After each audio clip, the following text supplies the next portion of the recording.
Assalamu Walaikum. Hello friends, how are you? Welcome back to my another video. In this video, I am going to show you how to change the font size of all cells in Excel. Let's get started. At first, you have to open your Excel spreadsheet. Now you can see here different cells, different font size. Now we want to make the all font size is same. At first, go to the file menu, then select the option menu, then go to the general option.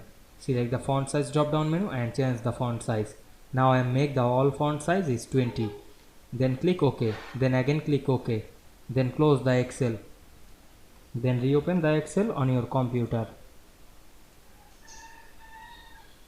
You can create a blank workbook, otherwise you can open your existing document. Now I am create a blank document.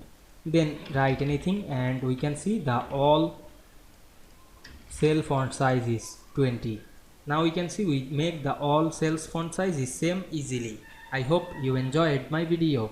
Please like, comment, share and subscribe my channel. Thanks for watching.